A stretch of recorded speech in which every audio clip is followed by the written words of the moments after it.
inyo, mahal na hari, at inyong mamarapati ay iligtas ako at ang aking lahi. Ako po at ang aking lahi ay pinagbili ng panglipunin. Kung kami ay pinagbili para maging alipin lamang, magsasawalang tibuna po ako, sapagkat ang daranasin naming hirap ay alangang itumbas na magiging abala sa inyo sa pagliligtas sa amin. Kung mamarapati ninyo at makalugod sa inyong kamahalan, nais kong ilingin sa inyong pawalang bisa ang utos na pinakalat ni Haman laban sa mga Hudyo sa kaharian. Hindi ko pa matiis na malilipo lang aming lahi. Pagkatapos, sinabi ng hari kay Mardoqueo, gumawa ka ng isang utos tungkol sa mga Hudyo, kung ano man ang gusto mong isulat. Ang utos na tinataka ng singsing ng hari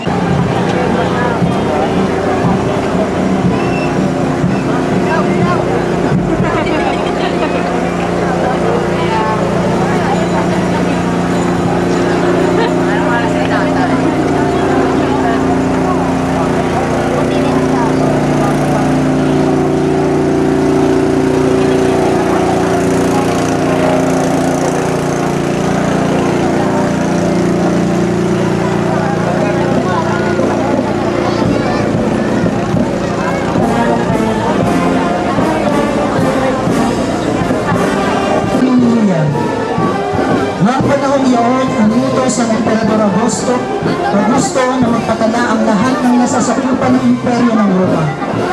Ang unang pagpapatalang ito ay ginawa ng si Cirenio, ang gobernador ng Syria. Kaya tumuwi ang bawat isa sa sariling bayan upang magpatala. Mula sa Nazareth, Galilea, si Jose pumunta sa Bethlehem, Judea, ang bayang sinilangan ni Haring David, sapagkat siya ay mula sa angkan at lahi ni David. Kasama niya umuwi upang magpatala rin si Maria na kanyang magiging asawa na nooy kagampan. Ang karosa ng panunuluyan ay pasalubungan po natin sila ng isang masigang palakpakan.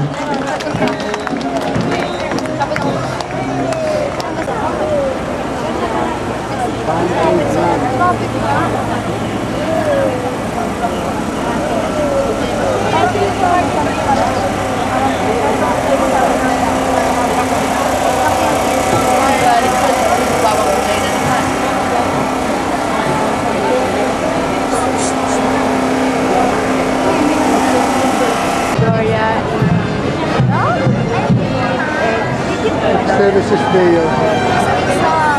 In Victoria. Yeah. Oh, Sam. Ay, ulang. Sabi yan. Wala akong makita. Bakit kayo kumukuha? Sa kami nakakauwi.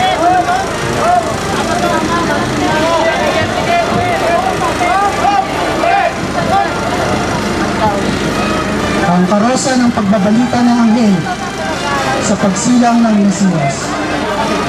Sa lupain iyon ay may mga pastol na nasa parang, nagpupuyat sa pagbabantay ng kanilang mga tupa. Biglang lumitaw sa harapan nila ang isang anghel ng Panginoon at lumaganap sa paligid nila ang nakasisilaw na kaniningan ng Panginoon. Natakot sila ng gayon na lamang, ngunit sinabi sa kanila ng anghel, huwag kayong matakot. Ako'y may dalang mabuting balita para sa inyo na magdudulot ng malaking kagalakan sa lahat ng tao. Sapagkat nasinila ngayon sa bayan ni David ang muling tagapagligtas, ang Kristong Panginoon. Ito ang palatandaan. Matatagpuan ninyo ang isang sanggol na nababalot ng lampin at nakahiga sa sabsaban. Ang karosa ng pagbabalita ng anghel sa pagsilang ng Mesiyas ay alay ng barangay kainin. Ay, meron pa pala.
Pilipinas.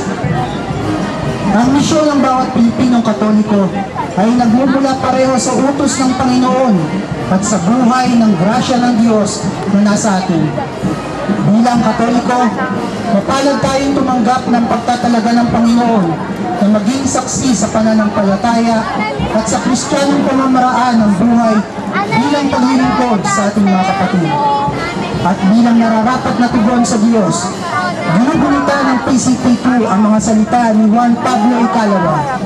May natatanging bukasyong misyonero ang Pilipinas na ipahayag ang mabuting balik para sa ibang mga tao sa Asya. Ang karosa ng inang Pilipinas.